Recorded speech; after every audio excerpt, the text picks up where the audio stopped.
Hi guys, my name is Nitish and you welcome to my YouTube channel. So अभी recently हमारे channel ने 300 के subscribers का mark cross किया। एंड टू बी ऑनेस्ट, ये एक बहुत बड़ा नंबर है।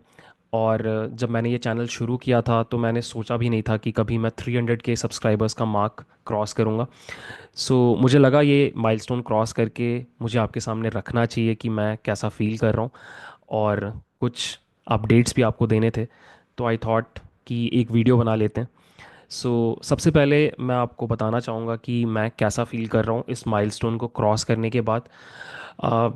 वियर्डली जब भी मैं कोई ऐसा माइलस्टोन क्रॉस करता हूँ, 200 के हो गया, 250 के हो गया, अब 300 के हो गया, तो मेरा दिमाग मुझे फ्लैशबैक में लेके जाता है, 2-3 साल पहले का टाइम याद दिलाता है, जब इस चैनल पे बहुत ज़्यादा सब्सक्राइबर्स नहीं थे। 5,000 10,000 सब्सक्राइबर्स होंगे। एंड आई स्टिल रिमेंबर कि जो सब्सक्राइबर्स थे वो बहुत स्लोली ग्रो कर रहे थे, और मैं बहुत फ्रस्ट्रेटेड था। मुझे ऐसा लगता था कि यार, मैं इतनी मेहनत कर रहा हूँ इस चैनल पे और पलट के मुझे उतने अच्छे रिजल्ट्स नहीं मिल रहे। और आई डोंट नो कितनी बार मेरे मन में ये ख्याल आया होगा उस टाइम कि क्विट कर देते हैं, छोड़ देते हैं यूट्यूब, मे बी मैं यूट्यूब के लिए नहीं बनाऊँ। और अब जब वो पूरा पीरियड, वो पूरा फेज़ मुझे याद आता है, तो मुझे यही लगता है कि थैंक गॉड मैंने क्विट नहीं किया। क्योंकि अगर मैं उस टाइम पे वीडियोस बनाना छोड़ देता, इस चैनल को क्विट कर देता, तो ये जो ब्यूटीफुल जर्नी रही है पिछले 2-3 सालों की, वो मैं कभी नहीं देख पाता। सो थैंक गॉड मैंने क्विट नहीं किया यूट्यूब। अगर मैं ये सोचने की कोशिश करता हूँ कि क्या रीज़न था कि मैंने क्विट नहीं किया, तो मुझे 3-4 रीज़न्स दिखाई देते हैं। बट उनमें से जो सबसे बड़ा रीज़न है वो है आप लोग। आई स्टिल रिमेंबर जब मैं वीडियो के थ्रू अपनी फ्रस्ट्रेशन बताता था कि यार देखो, चैनल ग्रो नहीं कर रहा है, और मैं रोता रहता था। तो आप लोगों में से बहुत लोग आगे आए, और एक एक पैराग्राफ जितना बड़ा कमेंट लिख करके आप लोगों ने मुझे समझाने की कोशिश की कि यार आप क्यों इतना सब्सक्राइबर्स के पीछे भाग रहे हो। आपके कंटेंट में अगर दम होगा तो देर सवेर लोग आकर के देखेंगे ही, उसमें आपको लोड लेने की ज़रूरत नहीं है। और जब बहुत लोगों ने इस तरह के कमेंट्स लिख करके मुझे ये सेम बात बताई, तो धीरे धीरे मेरे अंदर भी ये बिलीफ आने लग गया कि हाँ यार, सच में हो सकता है कि मैं थोड़ा ज़्यादा नंबर्स के टर्म्स में सोच रहा हूँ। मे बी मुझे ज़्यादा फोकस करना चाहिए क्वालिटी के ऊपर, वैल्यू क्रिएशन के ऊपर। और फिर मैंने थोड़ा अपना अप्रोच एडजस्ट किया, सोचना बंद किया सब्सक्राइबर्स के बारे में, और वीडियोस के ऊपर फोकस किया। और फिर पता नहीं कब ऑटोमेटिकली चीज़ें इंप्रूव करने लग गई। ऑटोमेटिकली सब्सक्राइबर्स बढ़ने लग गए, ऑटोमेटिकली चैनल बड़ा होता चला गया, और ना जाने कब फिर 300 के सब्सक्राइबर्स हो गए। So on the whole, it has been a beautiful journey जिसने बहुत सारी चीज़ें सिखाई लाइफ के बारे में। ये सबसे पहला इमोशन है जो मैं फील करता हूँ जब भी मैं कोई माइलस्टोन क्रॉस करता हूँ। अब बात करते हैं एक और चीज़ के बारे में, और वो ये है कि जैसे जैसे ये चैनल बड़ा हो रहा है, तो मैं कुछ चीज़ें ऑब्जर्व कर रहा हूँ। एक बड़ा यूट्यूब चैनल होने के कुछ फ़ायदे हैं और कुछ नुकसान हैं। मैं आपको पहले फ़ायदे बताता हूँ। सबसे बड़ा फ़ायदा ये है कि जैसे जैसे ये चैनल बड़ा हो रहा है, तो मैं मेंटली एक बहुत सिक्योर प्लेस में जा रहा हूँ, जिसके बहुत सारे फ़ायदे हैं। जैसे फॉर एग्ज़ाम्पल, अब जब मैं कोई वीडियो बनाता हूँ, और वो वीडियो मान लो थोड़ी लंबी हो गई, 1 घंटे की हो गई या 1.5 घंटे की हो गई, तो 2-3 साल पहले मैं थोड़ा सा नर्वस हो जाता था कि अगर ये वीडियो बहुत बड़ा हो गया, तो हो सकता है कि लोग इसको देखेंगे नहीं, यूट्यूब इसको रिकमेंड नहीं करेगा, और मेरी पूरी मेहनत बर्बाद हो जाएगी।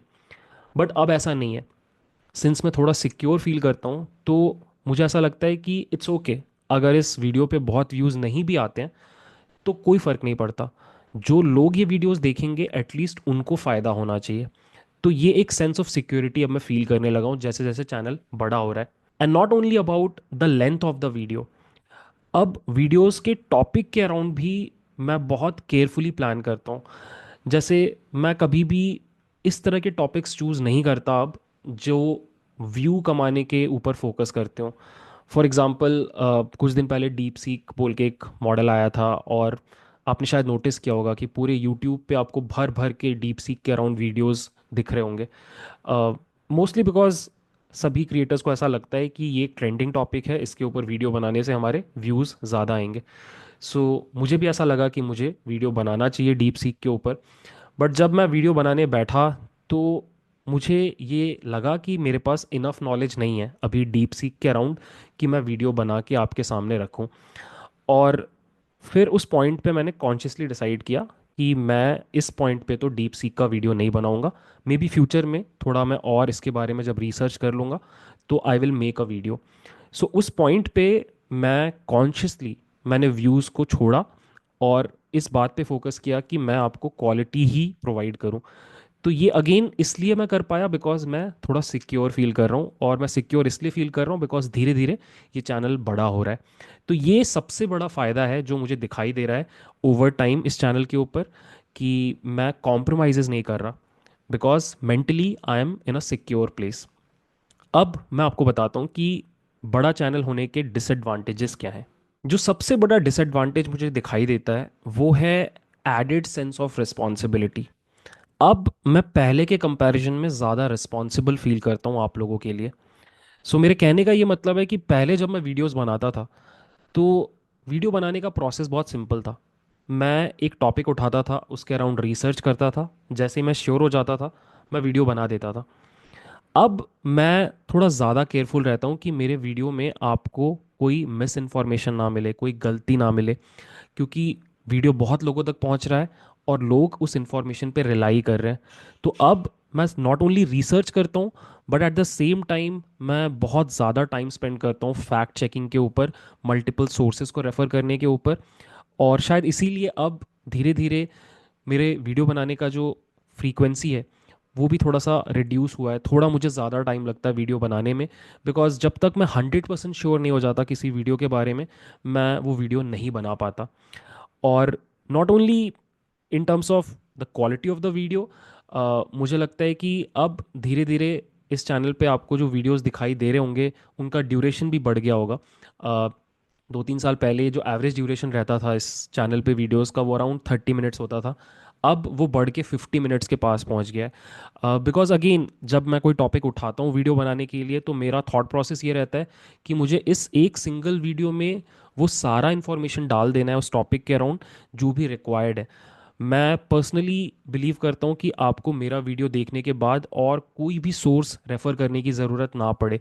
सो दैट इज़ वाई जो वीडियो पहले मैं 30 मिनट्स में बना के डन कर देता था अब वो बनाने में 50 मिनट्स हो जाते हैं। सो ये एक बहुत बड़ा डिसएडवांटेज है जो आप फील करते हो एज अ क्रिएटर जब चैनल धीरे धीरे ग्रो करने लग जाता है। बट नेवरदलेस जो भी है सब अच्छा है। एडवांटेजेस भी हैं, डिसएडवांटेजेस भी हैं। द बेस्ट पार्ट इज़ कि मैं आज भी उतना ही मोटिवेटेड फील करता हूँ जितना मैं 3 साल पहले करता था। अभी भी मुझे बहुत मन करता है वीडियोस बनाने का। सुबह जब मैं उठता हूँ तो सबसे पहला थॉट जो मेरे दिमाग में आता है वो आज भी यही रहता है कि आज मुझे किस वीडियो के ऊपर काम करना है, कहाँ से रिसर्च करना है, एडिटिंग में क्या करना है, कब रिलीज़ करना है, थंबनेल कैसा होगा। ये सब कुछ मेरे दिमाग में आज भी हाईएस्ट प्रायोरिटी पे है। और मुझे लगता है ये सबसे अच्छी बात है क्योंकि अगर मोटिवेशन कम होने लग गया तो फिर शायद मैं वो लेवल ऑफ क्वालिटी आपको डिलीवर नहीं कर पाऊंगा। So yeah that is the best part कि I am still motivated. In fact मुझे ऐसा लगता है शायद मैं पहले से भी ज़्यादा मोटिवेटेड हूँ। So really glad about this. एक चीज़ जो मैं थोड़ा इम्प्रूव करने की कोशिश कर रहा हूँ वो मैं आपके साथ भी शेयर कर दूँ। मैं थोड़ा सा नाखुश हूँ कि जो नंबर ऑफ़ वीडियोस मैं रिलीज़ कर रहा हूँ पर वीक अभी वो 2 से 3 के आसपास रहता है। और मुझे लगता है कि मुझे इस नंबर को थोड़ा बढ़ाना है।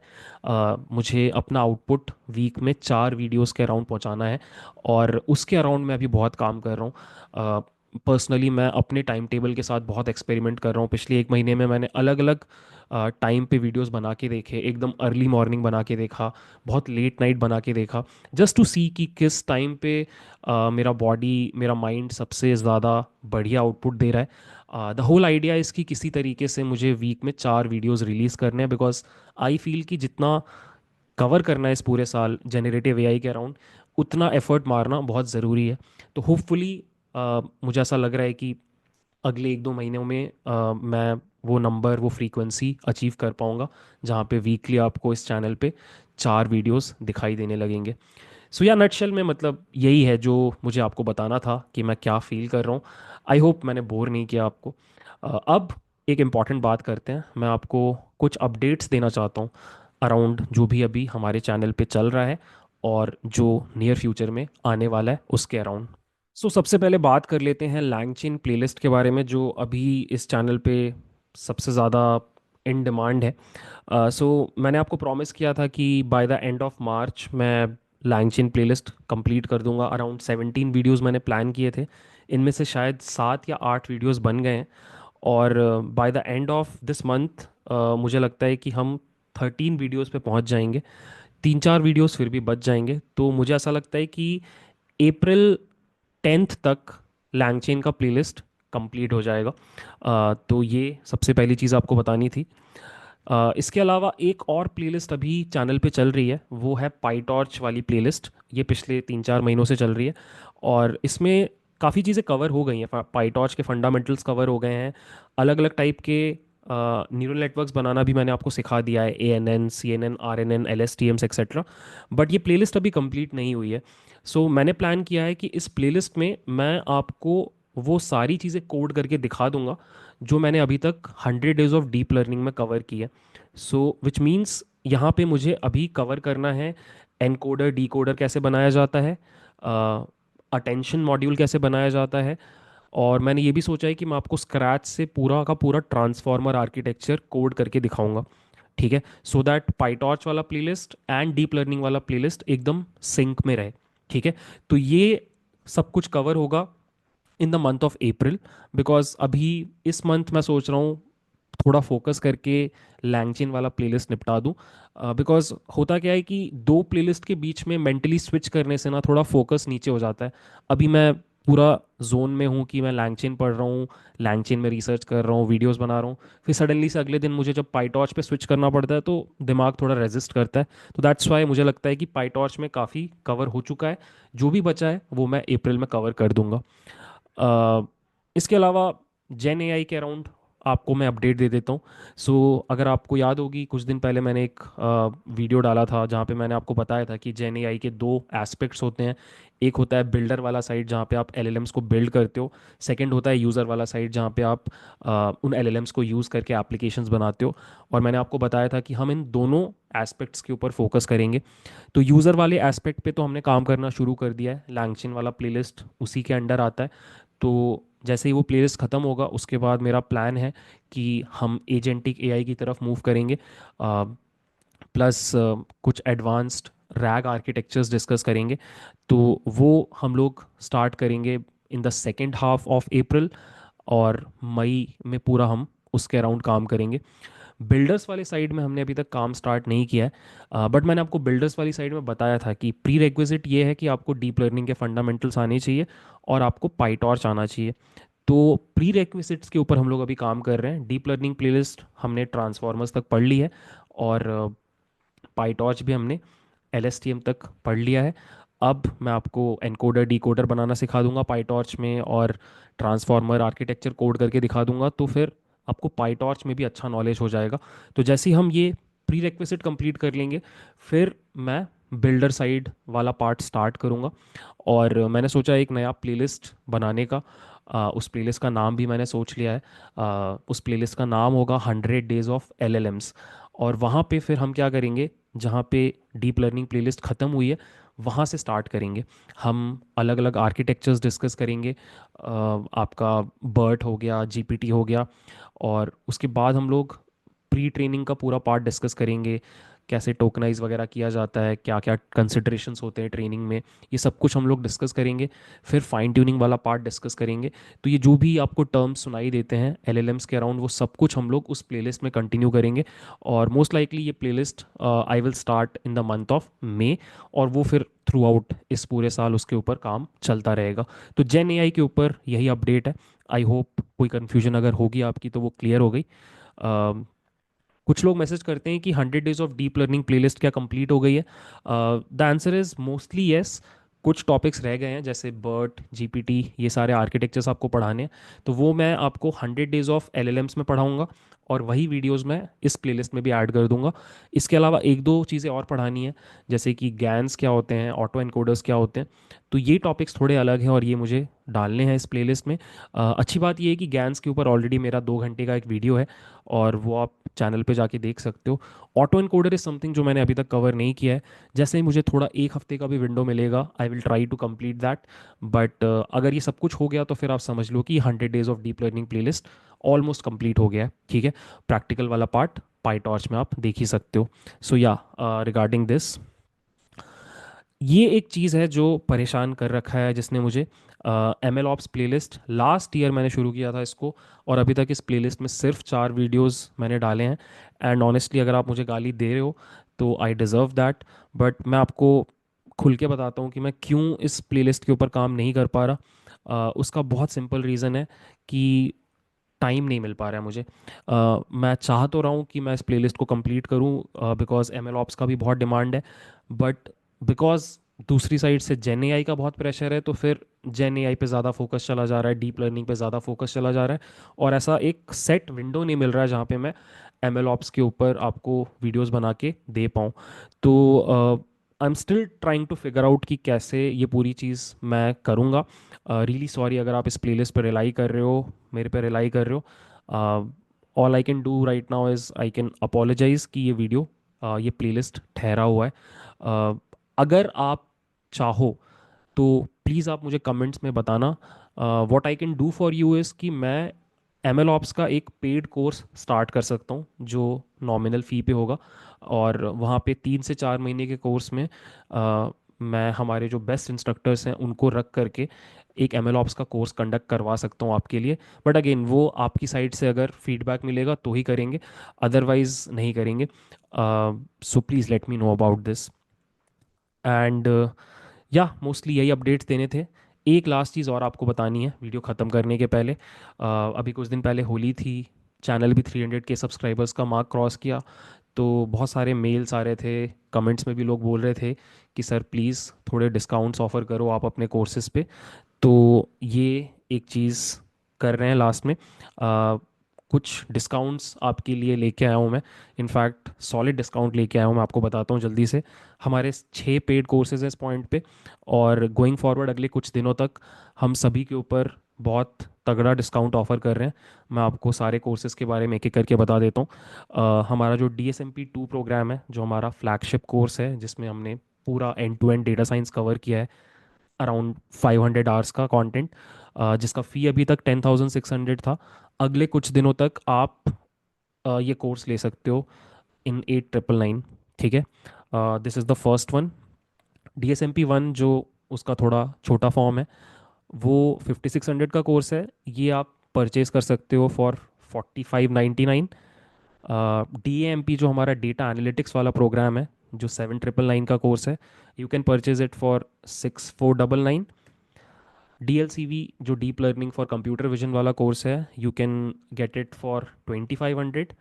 एंड इसके अलावा 2 कोर्सेज और हैं हमारे। एक है पावर BI, इसको आप खरीद सकते हो 2,000 रुपीज़ में। एंड जो हमारा वेब स्क्रैपिंग वाला कोर्स है वो आप परचेज कर सकते हो 399 में। तो इतने डिस्काउंट्स मैंने कभी ऑफ़र नहीं किए थे इसके पहले। मुझे ऐसा लगा कि होली भी है, चैनल भी 300 के सब्सक्राइबर्स का मार्क क्रॉस किया है, तो आई फेल्ट कि इस बार थोड़ा ज़्यादा डिस्काउंट देते हैं। तो अगर आप लोगों में से कोई भी हमारे कोर्सेज लेने के बारे में सोच रहा था, तो I think this is the right time. You can go to our website, link आपको डिस्क्रिप्शन में मिल जाएगा। यूडेमी वाले कोर्स का लिंक भी आपको डिस्क्रिप्शन में मिल जाएगा, और आप जा कर के ये कोर्सेज खरीद सकते हो। ठीक है, so yeah, I guess that concludes this video. बाकी यार, आप अपना सपोर्ट बनाए रखना। मैं अपनी साइड से 120% एफर्ट मारता रहूँगा, and hopefully by the end of this year हम लोग जनरेटिव एआई पूरा कवर कर लेंगे, और आप लोगों में से बहुत लोग अच्छी जॉब्स क्रैक कर लेंगे। So that's the main motto of 2025। Thank you for showing all the love. ये वीडियो भी अगर आपको अच्छा लगा तो प्लीज़ लाइक करना, और अगर आपने अभी तक चैनल को सब्सक्राइब नहीं किया है, please subscribe. Next milestone is 500 के। कोशिश करते हैं 1 साल के अंदर वहाँ पहुँचने की। सो या, दैट्स इट, बाय।